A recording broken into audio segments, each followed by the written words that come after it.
Decide qué estudiar. Elige una universidad que se adapte a ti. Ve a por ello. No te quedes en un solo sitio. Explora el mundo digital. Pasa noches sin dormir para cumplir tus sueños. Piensa que no vales para esto. Demuéstrate que sí. Esfuérzate. Gradúate. Encuentra trabajo. Esfuérzate más. Busca mayores retos. Haz un máster pese a lo que diga el resto. Sigue aprendiendo. Cambia de trabajo y sé tu propio jefe. Escucha a profesionales de todos los continentes. Crea algo único. Llega hasta donde siempre habías querido llegar y una vez allí, continúa. Y sobre todo, encuentra un sitio que te permita hacer todo eso. UNIR lo hace posible con clases online en directo, un tutor personal para seguirte desde el primer día y un campus virtual con la mejor tecnología. UNIR. Seguimos el ritmo de tu futuro.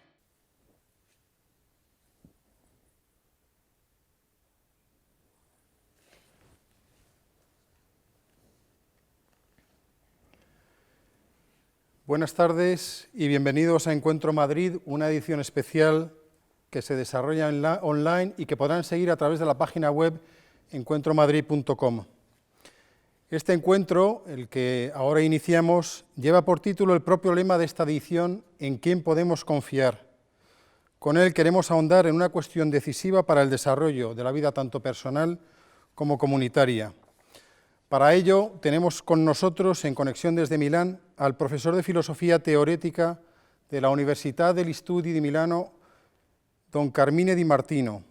Casado y padre de 4 hijos, ha desarrollado una larga actividad académica centrada en el estudio, la investigación y también se puede decir el diálogo con las principales corrientes de pensamiento del siglo XX, la fenomenología y el existencialismo, y con los grandes autores como Husserl, Heidegger o Derrida.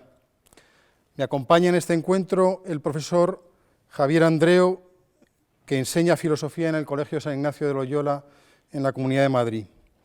Antes de comenzar, quisiéramos dar las gracias a la Fundación UNIR, que patrocina este encuentro, y advertirles que el mismo se podrá seguir tanto en castellano como en italiano directamente y podrán acceder a una u otra opción a través de la página web de Encuentro Madrid. Como decíamos, el tema central de esta edición de Encuentro Madrid es la confianza. Cuando elegimos como lema la pregunta ¿en quién podemos confiar?, todavía no estábamos bajo la pandemia, no se había desencadenado ni en Italia ni en España o en el resto de países como ha sucedido a partir de marzo. Y si ya entonces esta pregunta nos parecía fundamental por una cierta percepción de degradación en la vida sociopolítica, lo cierto es que durante la pandemia y ahora que seguimos inmersos en ella y no se sabe cuándo saldremos, esta pregunta se ha convertido en algo realmente acuciante. ¿Percibe usted también, profesor Di Martino, que hay en nuestra sociedad una crisis de confianza y que ello afecta de modo particular al ámbito sociopolítico?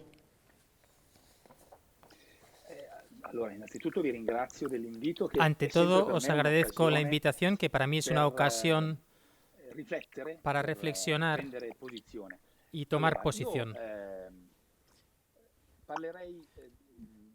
Yo hablaría y haría una distinción. No se puede, creo, hablar de una manera resumida de una crisis de la confianza.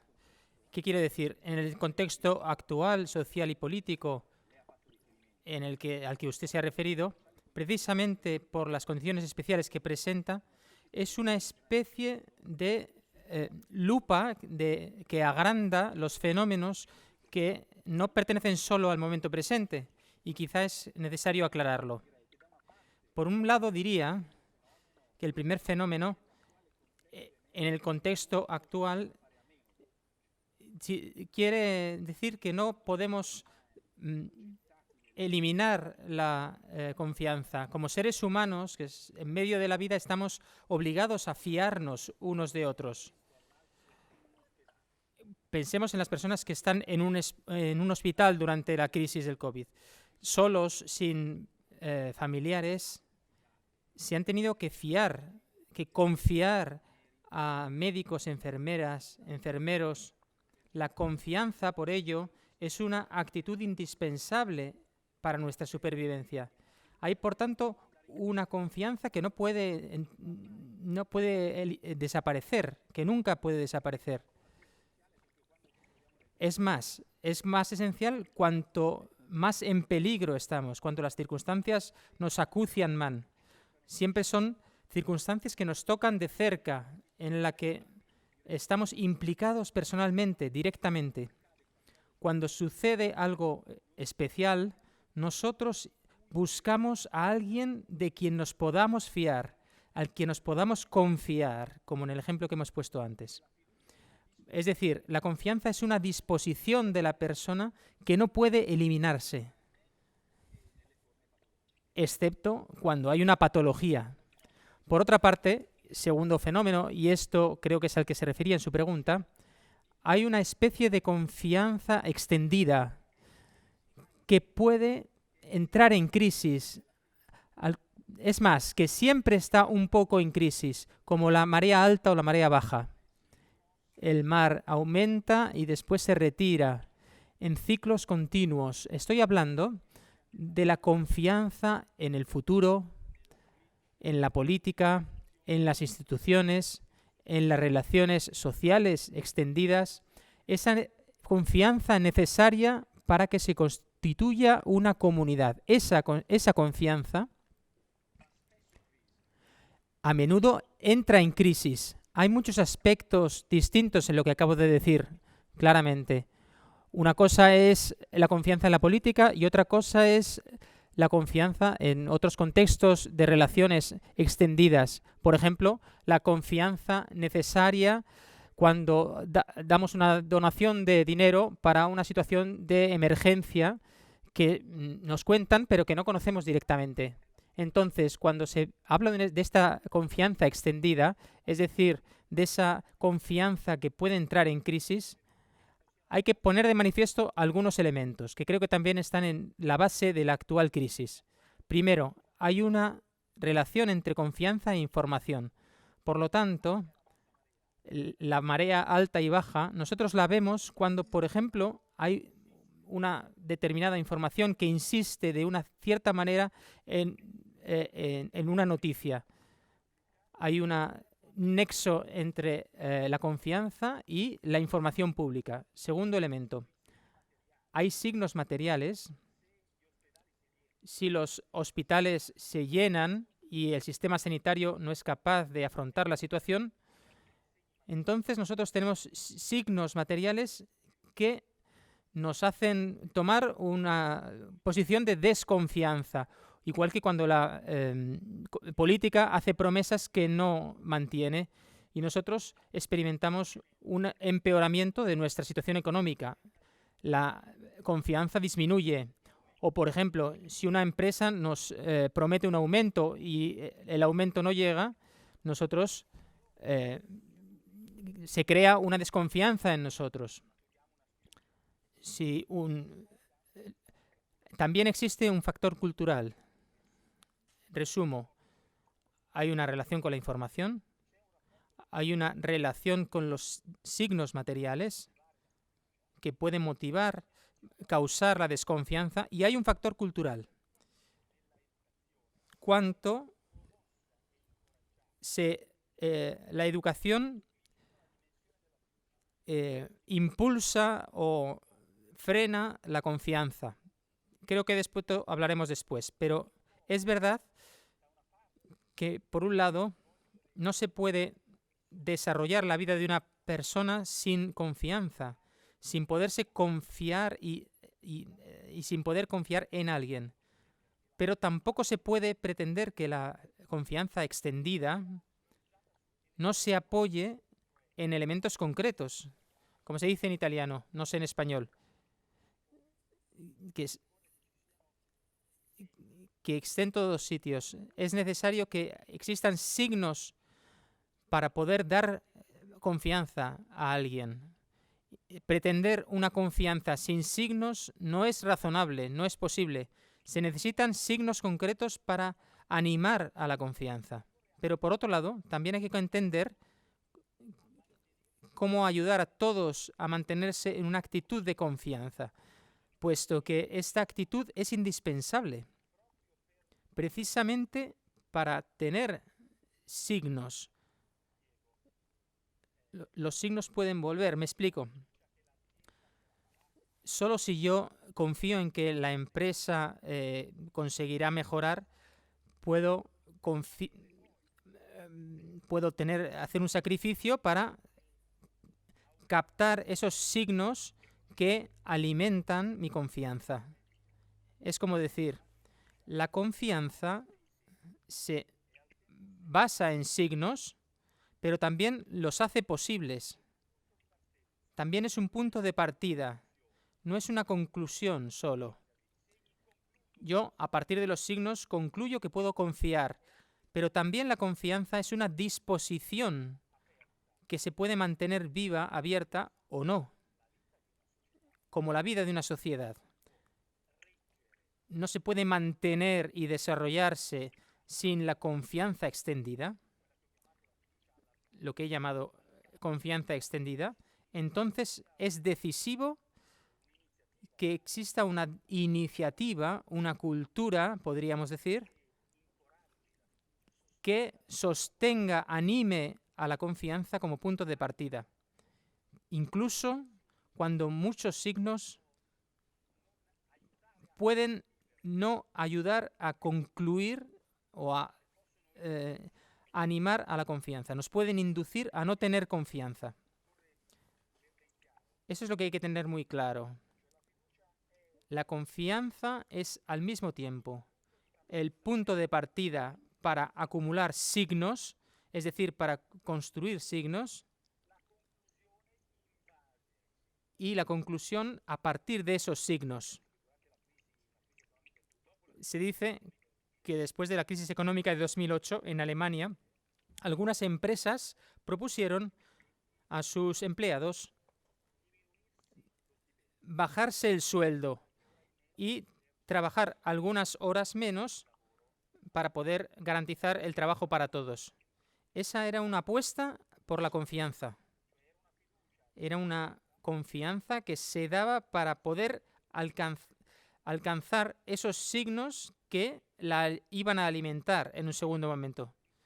Así que no hablaría de una crisis de confianza en sentido general. Distinguiría entre la confianza que no puede eliminarse y esa confianza que siempre está al borde de la crisis. Siempre tiene relación con la información que tenemos, la información pública, los signos materiales y con la educación y la cultura. Y la educación y la cultura tienen un rol decisivo porque hay momentos en los que la confianza, sobre todo, es un punto de partida. Gracias, profesor. Vemos, por lo tanto, que en este primer sentido del que hablaba es una necesidad básica de los hombres y, por lo tanto, merece totalmente la pena que la afrontemos con todas sus implicaciones. Y, como ha dicho, en segundo lugar, en este sentido extendido, podemos hablar de una cierta crisis de la confianza. Y ha hablado de la confianza en la información, en los signos y en el factor cultural, ¿no?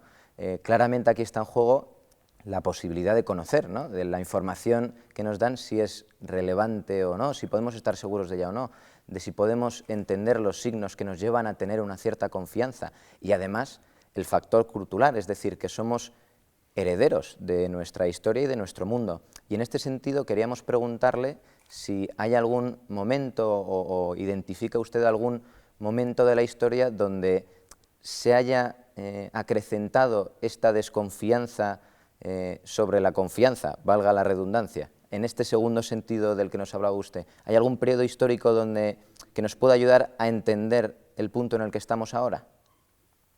Allora lo si dice in parte convenzionalmente, cioè Se lo si dice dice a volte senza anche, en cierto modo senza de nemmeno manera convencional, approfondirlo bene, che sin con la profundizar, modernità que con la modernidad viene posto un sospetto sulla se introduce una sospecha sobre la confianza. Es verdad, pero hay que entender qué significa esto,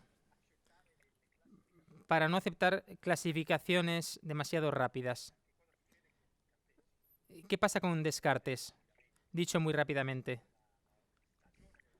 Después de la época de la escolástica, la filosofía medieval, con sus sutilezas, sus complicaciones, Descartes realiza un gesto audaz, un nuevo comienzo, un reinicio. Y sobre todo abre la vía a la ciencia, a la investigación científica liberada de cuestiones espirituales o metafísicas, porque la ciencia, después de Descartes, se ocupa de las cosas extensas, de la res extensa, dejando a la filosofía, a la psicología, a la teología, las cosas que tienen que ver con el espíritu. Descartes plantea el problema de la verdad en términos de certeza y se pregunta, ¿de qué puedo estar seguro hasta el final? Apodícticamente cierto. Y la respuesta es, puedo estar seguro solo de mi propia actividad de pensamiento. Según la duda de todas las teorías que se han acumulado antes, ¿qué es lo que queda en pie? Solo mi propia duda. Esto es lo único que no puedo poner en duda. Lo único apodícticamente cierto. Pero la frase el mundo existe no es más cierto que mi duda. Sí y no, porque dice Descartes, también puedo pensar en una duda respecto de eso mismo, porque tampoco sé seguro que el mundo seguirá existiendo mañana. El mundo es contingente. La frase el mundo existe es una frase razonablemente cierta, pero no apodícticamente cierta. Dejémonos de sutilezas cartesianas, que tienen su espesor de todas maneras. Pero sigue estando en pie el problema que plantea. Lo más importante de la vida se convierte en la certeza. La verdad es lo que no puede someterse a la duda, ni siquiera pensable. Pero ¿en qué se convierte esto para nosotros? Se ha convertido en esto que voy a decir ahora, que solo es cierto el conocimiento científico. Cierto, verdadero, es solo lo que puedo establecer por el método de la ciencia a través de las matemáticas, la matematización de la naturaleza. Ninguno de nosotros, ojo, ahora que estamos en pandemia, a ninguno le basta la charla del filósofo o del teólogo para afrontar el virus. Quiere escuchar a los científicos, porque solo el científico nos puede decir cosas verdaderas, es decir, ciertas. Lo demás lo dejamos para otro momento, como se dice. Entonces, ¿qué posición determina esta mentalidad? Que también ha dado lugar a resultados extraordinarios. ¿Qué efecto tiene sobre la confianza? Diría dos cosas y concluyo. Por un lado, la modernidad ha puesto un veto no directamente a la confianza, sino a ese conocimiento que se puede adquirir solo a través de la confianza. La discusión se dirige no hacia la confianza como tal, sino a la confianza como factor de conocimiento cierto. El conocimiento de primer nivel es el conocimiento científico. Es el que puedo y debo obtener sobre base de experiencias directas no mediadas por la presencia de otro, no mediadas por una autoridad, como diciendo me lo ha dicho Aristóteles o me lo ha dicho otra persona. Por otra parte, esta mentalidad hija de Descartes y de la modernidad ha colocado implícitamente a la confianza en un grado inferior dentro de la escala de los conocimientos ciertos. Si se puede aplicar la frase de ti me puedo fiar, el criterio de verdad que hemos dicho antes, entonces la certeza que puedo tener sobre otro no puede compararse a la certeza que atribuimos a algunos resultados de la matemática o de la física. Por tanto, la confianza se alcanza a partir de signos, no a partir de medidas o de cuantificaciones, de cálculos matemáticos.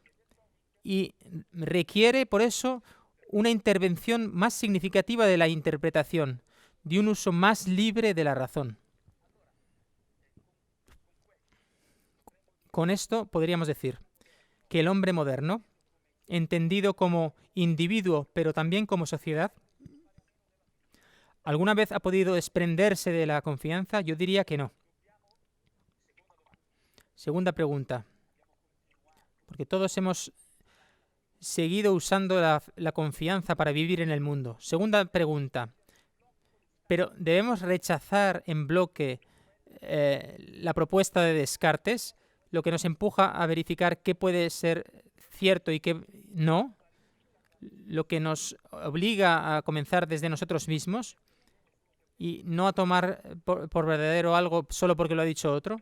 ¿Debemos rechazar esta instancia crítica? Yo creo que no.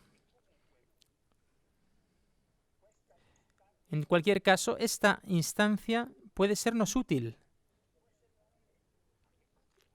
¿Para qué? Y aquí me sirvo de un dicho del lenguaje popular. No sé si se usa en España o no. Esto es para decir que un poco de Descartes también hay en la tradición humana en sentido amplio. Porque las madres dicen en Italia, mira que fiarse es bueno, pero no fiarse es aún mejor. Esta frase es criticable, pero por otra parte, todas las madres se lo dicen a sus hijos. ¿Qué le dicen a su hijo que está creciendo? No te fíes de los extraños.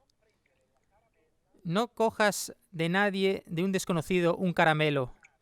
Y porque un niño sano se fía, su madre, cuando crece y entra en relaciones fuera de la familia, la madre intenta poner un freno a la confianza. Y nadie considera que esto sea algo reprobable, que algo sea algo malo. Mi madre lo hizo hasta la extenuación conmigo. ¿Qué nos dice esto? Que hay que ser capaces de fiarse, que la capacidad de dar confianza es una conquista. Todos tenemos una disposición hacia la confianza, pero esta disposición hay que entrenarla para que madure la capacidad de dar confianza. Dar confianza, atención, significa también negar la confianza. Capacidad de dar o quitar la confianza. Hay que saber dar y también saber negar la confianza a quien no la merece. Hay que saber a quién darla y a quién no darla. Dar sin discriminación la confianza no es un signo de la capacidad de confianza, sino un signo de inmadurez. Y si se lleva al extremo, es un signo de desequilibrio. Igual que no dar confianza indiscriminadamente es un signo de una vida herida por una enfermedad psíquica o afectiva, una patología. No dar confianza a nadie es un signo de una patología. Por eso hay un poco de Descartes en todas las madres. Y este poco de Descartes no, la instancia crítica de Descartes debe entrar dentro de la capacidad de confianza, no debe oponerse a ella. Gracias, profesor. Yo añadiría que no solo es una característica de todas las madres, sino que efectivamente, yo al menos en mi experiencia de profesor en un colegio, cuando quiero poner un ejemplo de un conocimiento que sea absolutamente seguro, todos los alumnos ponen un ejemplo de algún tipo de conocimiento científico y eso lo entienden y con el resto de conocimientos no.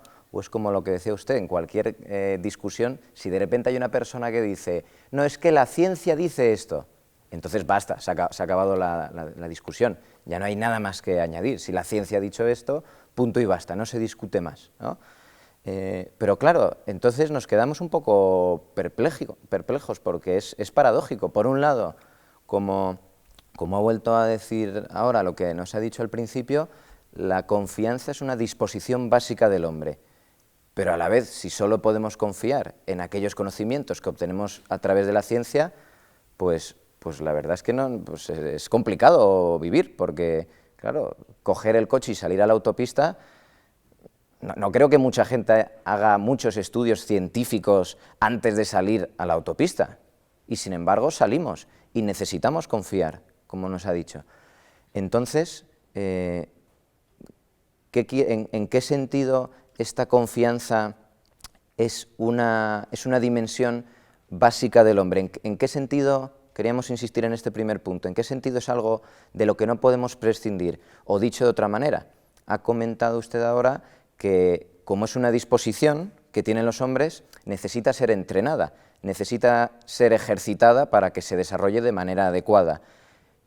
¿Cómo se desarrolla esto? ¿En qué consiste la confianza? ¿Qué quiere decir que es intrínseca al ser humano? Pero a la vez, ¿cómo podemos entrenarla para usarla bien? Allora, citerò, Voy a citar, ma no soltanto literalmente, per in sintesi, pero la posizione di un sintéticamente, grande pediatra, la posición de un e gran poi psicoanalista pediatra inglese, y psicoanalista inglés è morto da alcuni decenni, que ha muerto hace unas décadas, Donald Winnicott, porque él afirma que cuanto más vamos hacia atrás en nuestra vida personal, más vemos que es imposible hablar del niño sin implicar en cada momento la condición de su supervivencia y de su desarrollo. ¿Y cuál es la condición de su supervivencia y desarrollo? La madre. Lo que Winnicott llama el ambiente madre. En una conferencia dice más o menos, lo cito de memoria, esta expresión: no existe el niño. Quiero decir, donde hay un niño, hay también la asistencia materna, y sin ella no existiría el niño. Y habla en esa situación de una dependencia especial que el niño tiene del cuidado materno. Pero ¿cuál es la característica sintética de una madre suficientemente buena, como la llama él? Ni demasiado poco. También se necesita un equilibrio aquí. Suficientemente buena. La característica sintética es la confiabilidad.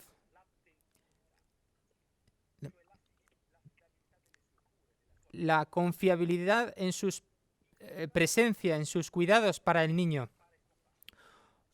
Una madre que no se puede confiar es una que aparece y desaparece, que es presa de sus angustias, que es rígida, que está orientada a sus intereses y no es confiable. Esta madre no sostiene al niño en sus primeros pasos de la existencia. Y por eso el niño puede acusarlo. Porque una madre en esos momentos iniciales normalmente siente devoción por su hijo. Y su presencia sostiene al niño para que emerja su identidad. Por eso, atención, porque la confianza, la confiabilidad materna del otro es la condición para la constitución de la identidad subjetiva. No hay identidad subjetiva sin confiabilidad. Y el primer elemento de la constitución de nuestra identidad personal es lo que la presencia confiable de la madre hace posible: la unidad de nuestro ser, la integridad. Porque sin una madre en la que se pueda confiar, sin una presencia en la que se pueda confiar, la identidad psíquica del bambino, del niño, no se constituiría. Sería un añadido de piezas que están cada uno por su cuenta, independientemente. El proceso de maduración de la identidad, en sentido estricto, lo hace posible una presencia en la que se pueda confiar. Pero ¿cuál es el primer resultado? El reflejo de la constitución de esta identidad, la confianza en uno mismo. Sin eso, Ni siquiera la confianza meditada en el otro es posible. La confianza en uno mismo está unida a la experiencia de una experiencia en la que se puede confiar. Me hago una pregunta. ¿Pero esto vale para el niño? ¿Y para nosotros? ¿Para nosotros los adultos? ¿Es distinto? ¿O también nosotros necesitamos que esto continúe también ahora? Lo vemos, porque también en nosotros vemos cómo se reanima y vuelve a empezar la capacidad de nosotros de confianza en nosotros mismos cuando experimentamos relaciones en las que, de otras formas, se renueva esa devoción hacia nuestro propio ser, esa confiabilidad que acompañó nuestras primeras fases de la vida y nos consintió emerger y desarrollarnos. Todo esto no se interrumpe hasta el último suspiro. Necesitamos vivir relaciones que puedan renovar un cuidado de nuestro ser, porque si no se deprime la confianza en nosotros mismos y en los demás. Así que podemos decir la pregunta que me hacías. Nosotros no podemos eliminar la confianza, y lo voy a decir dentro de poco si seguimos dialogando. La confianza es indispensable para cualquier acción eficaz en el mundo. Cualquier acción eficaz contiene, incluso cuando no lo pensamos, todos contienen un elemento de confianza, como habéis dicho. Todos lo podemos constatar. Cuando alguien entra en el hospital y sus familiares no pueden estar con él, la situación está completamente vinculada a la capacidad de confianza, pero igual cuando vamos al panadero, hay un elemento de confianza. Yo no he insistido en esto porque es obvio. Después lo retomaré de otra manera. Sino que he insistido en la condición que permite el desarrollo de la confianza en uno mismo y, por tanto, en los demás. Porque en los que nosotros damos por descontado la disposición, nunca se puede dar por obvia, porque esa disposición debe activarse, debe realizarse. Si no, no puede convertirse nunca en algo eficaz.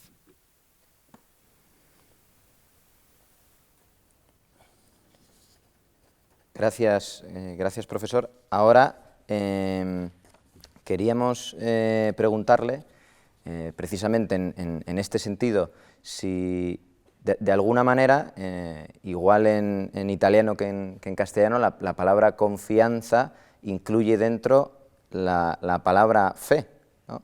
Y claro, es verdad que cuando hablamos de la fe, pues es normal que venga, no de manera consciente, pero en el fondo aquella distinción de la que nos ha hablado con Descartes, ¿no? Solo puede ser cierto el conocimiento de la ciencia. Entonces, ¿qué más alejado de eso que el conocimiento por la fe? Y sin embargo, parece que toda acción del hombre implica confianza, implica por lo tanto una cierta fe. Y eso nos lleva, claro, a una pregunta que es decisiva. ¿La fe realmente se opone al conocimiento seguro? O, dicho de otra manera, por un lado está el ámbito de la razón y de las cosas razonables, y por otro lado está el ámbito de la fe, o cuando estamos dentro, nos movemos dentro del ámbito de la fe, también estamos dentro del ámbito de la razonabilidad. Allora, capisco que le cose dette prima, entiendo que lo que hemos dicho antes essere lette in tanti modi. se pueden leer de muchas maneras. Yo cuando he ilustrado el recorrido que va desde Descartes hasta nosotros, no lo he querido rechazar completamente, ni tampoco he dicho que tenga completa razón, sino que he intentado identificar los elementos en juego para evitar tomar partido a favor o en contra. Digo que es necesario entender lo primero, antes y en vez de tomar partido. Hay que comprender, porque lo que ha sucedido con Descartes no dice que el único ámbito en el que se usa la razón es la ciencia. La ciencia es un modo de usar la razón. Y hay comunidades humanas que no han conocido este modo de usar el conocimiento. El conocimiento científico es un conocimiento específico, es un conocimiento potente. Donde llega la ciencia, tiende a tomar el monopolio del conocimiento y a echar por la puerta de atrás a todo lo demás. Pero se puede vivir perfectamente sin ciencia, como han demostrado muchas comunidades humanas, incluso también las nuestras occidentales, hasta hace 1,5 siglos. Han vivido ampliamente sin la ciencia. Pero no se puede vivir sin esa forma de conocimiento que se llama fe. Porque ese modo de conocimiento que se llama fe, ¿por qué es más indispensable que la ciencia? ¿Y por qué es un modo de conocimiento? Pongo un ejemplo banal. ¿Por qué la fe es un modo de conocimiento? Pongo este ejemplo. La fe es ese modo de adquirir conocimiento que se vale de la mediación de un testigo. Si, por ejemplo, yo te pido a ti, Javier, qué hay detrás de su silla, porque entreveo algo pero no lo veo bien, y usted me responde, por ejemplo, que ahí está su chaqueta detrás de su espalda, yo puedo adquirir ese conocimiento aunque no lo vea. Por eso la fe es una inteligencia de la realidad que se adquiere de manera indirecta a través de la mediación de un testigo. Este modo de conocimiento diría que es capital, fundamental. No hay ninguna comunidad humana que pueda vivir sin él, porque si no sería una acumulación cultural, una evolución cultural acumulativa. No existiría, porque todos tendríamos que empezar de cero para tener como verdaderas esas verdades que consideramos que son verdaderas a través de los mediadores, los testigos que nos las han transmitido. Giussani, en un texto famoso suyo que se llama El sentido religioso, pone un ejemplo que quizá algunos de los que nos escuchan pueden recordar, el de América. Yo puedo decir con total razonabilidad que América existe aunque nunca haya estado allí. ¿Cómo puedo decirlo? A través de testigos, sin evidencia directa, pero a través de esa evidencia que otros han alcanzado. Lo digo a partir de la mediación de otras personas que han ido a América. Pero esto sucede en muchas situaciones de la vida. Si yo dijera, he dejado la bolsa al final de la habitación y luego he subido aquí al estrado para dar una conferencia y de repente me entra la angustia porque no sé dónde he dejado la bolsa y le pregunto a alguien, oye, ¿tú sabes dónde he dejado mi bolsa? Y él dice, señala por el dedo y dice, está aquí. Yo lo doy por algo cierto. Y yo no he visto directamente, no tengo una evidencia directa, tengo una evidencia indirecta a través de la mediación de otro. Entonces, la fe es un método de conocimiento y quizá podríamos decir que es el método más indispensable de todos, que no podemos nunca eliminar para tener cultura, para tener historia, para que se pueda construir el edificio de la historia, de la cultura. Entendámonos, ni siquiera Descartes podía eliminarla, pero tampoco un científico puede eliminarla. Ningún hombre puede eliminarla. Pero la fe, para funcionar, se basa en la confianza. La fe como método de conocimiento se basa en el conocimiento, en la confianza. Es decir, en la confiabilidad del testigo. Si el testigo es confiable, si puedo confiar en él, si Javier o si un amigo mío que está al fondo de la sala o cualquier persona que ha estado en América me dice que América existe, si yo no las reconozco como confiables, dignas de confianza, si no merecen mi confianza, yo no podré utilizar ese método de conocimiento que se llama fe. No lo podré usar de un modo adecuado, porque la fe como método de conocimiento se apoya en la confianza. Sin confianza no puede haber fe como conocimiento indirecto. El 90% de los conocimientos que tenemos los hemos adquirido indirectamente a través de la fe. Por eso, a partir de la confianza, una confianza que tiene que darse con razones adecuadas. ¿Y cómo puedo alcanzar la confianza? Tengo que usar la razón. Tengo que usar la razón que interpreta los signos a partir de dos condiciones que deben ser suficientes. La convivencia con los testigos y compartir con ellos. En ese libro que he citado hay pasajes extraordinarios sobre estas cuestiones, porque sin convivir y compartir no me puedo fiar. Quizá vosotros, imaginad que tenéis 100.000 euros, yo no los tengo, pero quizá vosotros también. ¿Quién le daría 100.000 euros a un inversor que no conoce bien?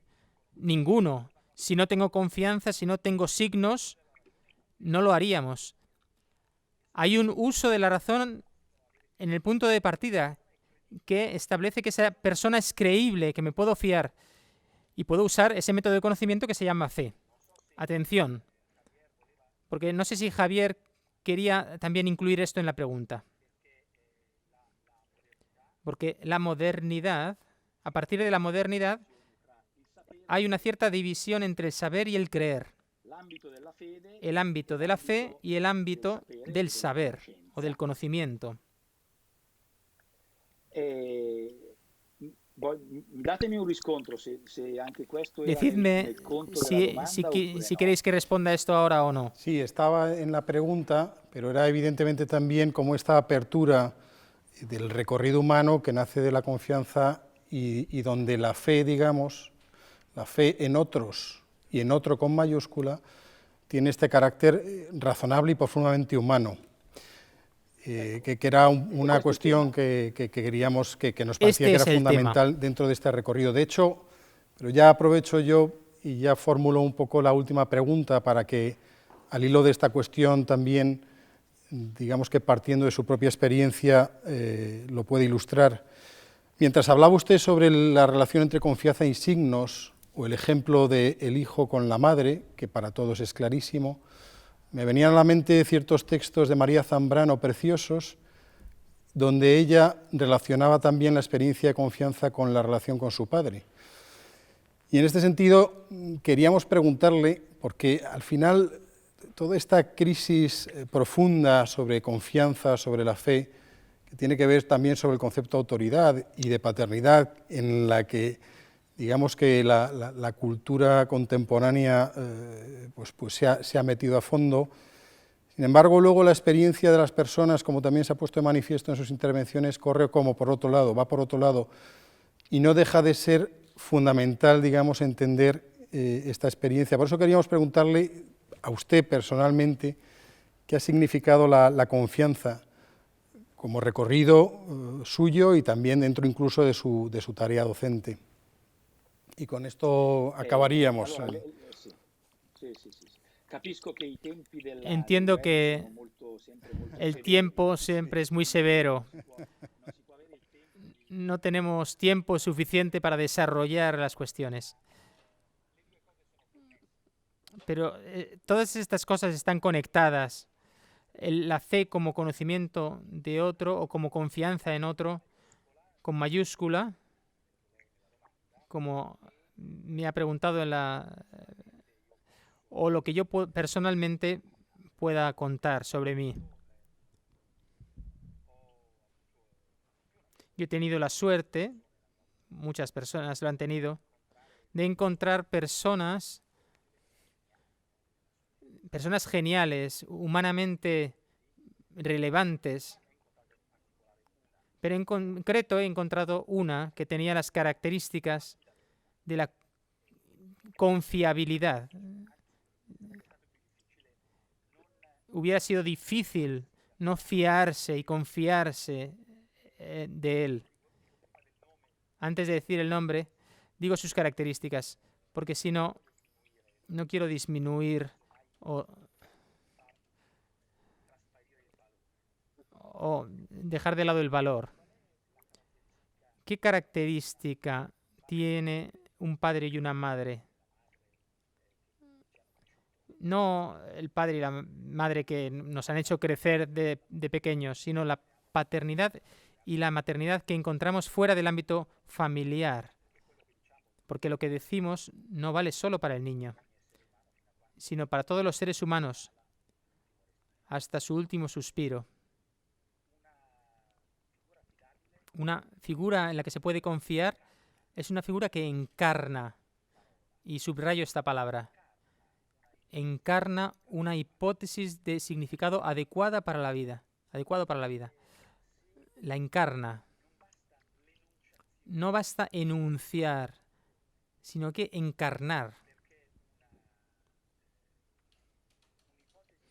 Porque una hipótesis de significado, para que sea creíble, el contenido, lo que uno comunica, nunca puede comunicarse de verdad sin el cómo. Y el cómo se mira el mundo, cómo se relaciona con otros, cómo trata las cosas que tienen que ver con él. Lo que el otro me muestra es lo que vive. Esto comunica el significado que afirma, que proclama. Todo el significado que el otro mantiene y comunica se sintetiza y se expresa en el modo de su presencia, o sintéticamente en su presencia.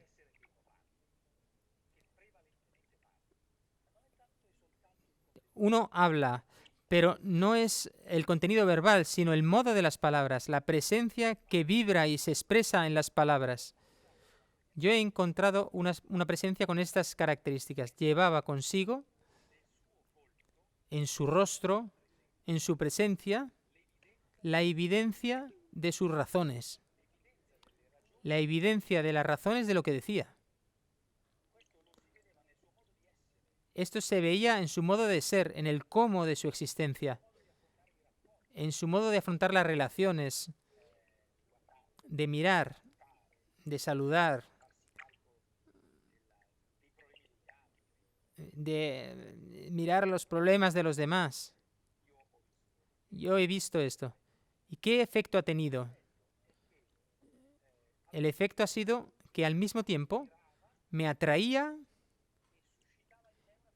y suscitaba en mí una confianza. Me fascinaba y me motivaba a un consenso vital por entero, no solo intelectual ni solo afectivo, sino entero. También porque uno sin otro no sería confiable si solo existe uno de los dos. Yo encontraba en él realizadas, encarnadas, las cosas que deseaba que hubiera en mí, que se desarrollasen en mí. ¿Y cuál es la otra característica? De la autoridad, de la paternidad, de la maternidad, porque esto no es un problema de hombre o mujer. Tenemos que actualizar un poco el léxico. ¿Cuál es la otra característica preciosa de un padre? ¿Quién es padre? ¿Quién es padre para nosotros? El que nos genera. Cualquiera que nos genere. Y yo he encontrado en esa persona esta característica. Activar lo humano y no someter, no subordinar lo humano del otro. Padre o madre y capaz de generar, es quien activa o abre o lanza, empuja al otro a recorrer su camino. Padre es quien no ama las fotocopias, sino la creación nueva, la originalidad. La pasión de un padre no es la clonación, sino el florecer de la diferencia, de la diversidad del otro. No pide homologación, sino una nueva apropiación, porque quiere poder aprender de las personas que se vinculan a él y que aprenden de él. Yo esto lo he visto sobre todo en los demás. Para un padre, que ver que las personas que se vinculan a él pueden ser, a su vez, maestros de sí mismo. Padre es uno que no quiere discípulos, como decía Peggy, sino que quiere hijos que recrean lo que dice, no se limitan a reproducirlo. Yo, cuando era un poco más joven que Javier, tuve la suerte de encontrar una persona que tenía estas características. Después también a otros que tenían y tienen estas características. Esta persona se llamaba, porque murió hace 15 años, Luigi Giussani. Era uno que tenía esas características, que encarnaba una hipótesis de significado adecuada. Tenía una pasión por el florecer de la diversidad, por el florecer de los otros. No tenía ninguna ambición para clonar. Era uno al que le gustaba decir el nombre del otro. ¿Cuántas veces, por ejemplo, ha repetido esa frase? Alguno se acordará, pero la densidad del instante. Eso es una frase de uso común, pero él la dijo un chico en una circunstancia y ese chico seguramente la había escuchado del propio Giussani, pero cada vez que Giussani repetía esa frase decía también el nombre del que la dijo en aquella circunstancia. Pero esto es el signo de un padre, de uno que ama decir el nombre del otro. Ama citar, le gusta citar a los otros, al otro. Porque padre es uno que te reconoce y te dice, tú vales. Eres el protagonista, eres tú el protagonista. Por eso hay que mirar, el padre es el de la parábola del hijo pródigo, independientemente de que sea un hombre, un varón. No importa el sexo o la identidad. Lo que importa es, venga, tú eres el protagonista. El padre no es celoso, no tiene envidia del progreso del hijo, sino que al revés, disfruta de ello, lo quiere, tiene pasión por eso. Quien tiene un padre, una persona que tiene estas características, nos damos cuenta de ello cuando al estar con él nos encontramos cambiados, animados, regenerados. Ahí nos damos cuenta de que tenemos otro padre y otro padre aún. Y este efecto de regeneración que experimentamos en nosotros mismos, para mí, igual que para muchas otras personas, el encuentro con Giussani y con otros que estaban con él, pero con él de una manera ejemplar y sintética, ha sido el encuentro con la encarnación del significado de la vida, del destino de la vida, y con una capacidad de fecundidad, de lanzamiento de mí mismo. Era un trampolín, no asimilaba, sino que te lanzaba más allá. Y ese más allá es el camino de cada uno, que era el mismo significado, que él comunicaba con su vida.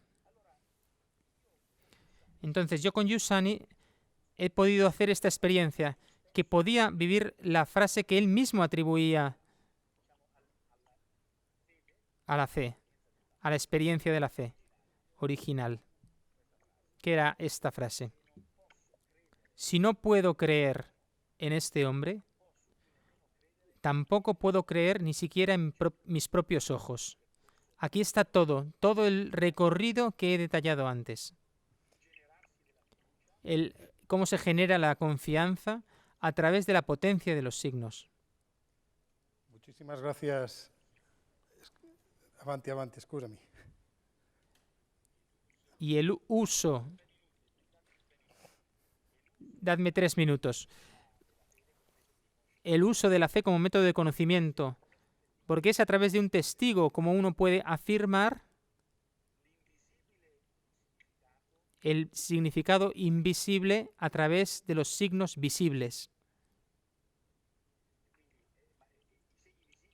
Los signos visibles son, ante todo, la carne de los testigos, de algunos testigos.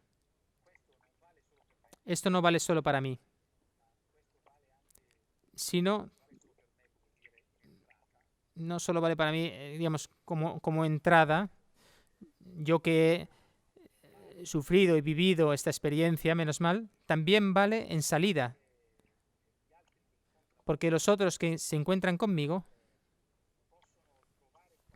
pueden encontrar algo análogo a lo que yo encontré en Giussani y en otros. Hoy vale para mí lo mismo si pienso en la persona de Julián Carrón, pero los otros pueden encontrar en mí lo mismo. Solo si descubren estos rasgos. No quiero decir que los encuentren, sino que quiero decir que la condición para que los puedan encontrar, en mí como en otros, la condición para ser fecundos de este modo, la paternidad, para ser generativos, es continuar recibiendo, porque nadie puede dar lo que no tiene. O mejor, no lo que no tiene, porque eso es equívoco. Parece que es una capacidad. Nadie puede dar sino lo que continuamente recibe. Porque quien no es constantemente enriquecido y regenerado tenderá, y no porque sea malo, intentará aplanar al otro, porque intentará, en las personas que lo siguen, buscará esa confirmación que no experimenta.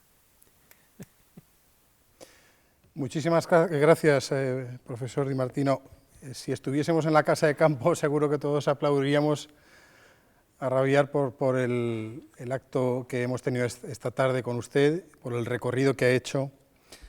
Pero estamos como estamos y, en todo caso, sí que queríamos agradecerle de corazón la intervención que ha hecho, la disponibilidad y la forma en la que se ha implicado personalmente en las preguntas que le hemos ido formulando en estas condiciones que no son las más fáciles.